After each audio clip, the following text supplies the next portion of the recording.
దాని జోలికి పోవద్దు అని. ఒక పామునో తేలునో మనిషిని హాని చేసేవి ఏవైనా సరే మన ఇంట్లో పెట్టుకొని అవి ఉంటాయిరా, మనమే దాని జోలికి పోవద్దు, అవి మన దగ్గర రాకుండా చూసుకోవాలి ఏ ఏ తల్లిదండ్రులైనా ఆలోచిస్తారా? ఒకసారి ఆలోచించండి. మన ఇంట్లో మనకి హానికరమైనవి ఏవైనా సరే ఉండకుండా మన ఇంటిని ఎంత అలంకరించుకుంటాం, ఎంత శుభ్రంగా పెట్టుకుంటాం ఒకసారి ఆలోచించండి. మన ఇంట్లో మనకు కానీ మన పిల్లలకి కానీ హాని చేసేది ఏదైనా ఇంట్లో ఒక చిన్న పురుగు ఉందంటే కూడా దోమని కూడా ఉండనియా, మనం దాన్ని ఆల్అౌట్ వేసి సంపాదిస్తాం. అవునా కదా? ఒకసారి ఆలోచించండి. అంటే మన ఇంట్లో మనకు హాని చేసే ఏ చిన్న పురుగును కూడా మనము ఉండనియం. స్కీపర్ ఉంటాడు, వాడికి ఒక చిన్న పురుగు, నేను పనిచేసే జాగాలో నా పైన ఉన్నారు వాళ్ళు, ఒక చిన్న పురుగు అక్కడ కనిపిస్తే నన్ను రిగెట్పిస్తారు. నన్ను అక్కడ అది పురుగుంది, ఇక పురుగుంది, ఏం చిన్న పురుగు, అది అసలు మనిషి హాని కూడా చేయదు, అది ఏం కొరికేది కదా, ఏం కాదు అది. అలాంటి పురుగును కూడా తరిమేస్తాం మనం ఉన్నటువంటి ఇంట్లో కానీ మనం ఉన్న ఆఫీస్లో ఎక్కడైనా సరే తరిమేస్తాం.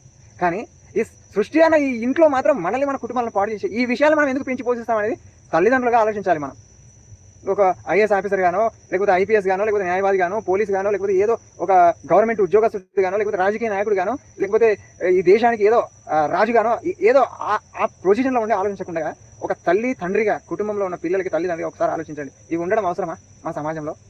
మన ఇంట్లో చిన్న దోమనే ఉండని కూడా తరిమి మనం ఈ సమాజంలో ఎందుకు ఉండనిస్తున్నాం? ఒకసారి ఆలోచించండి, తల్లిదండ్రులుగా ఆలోచించండి.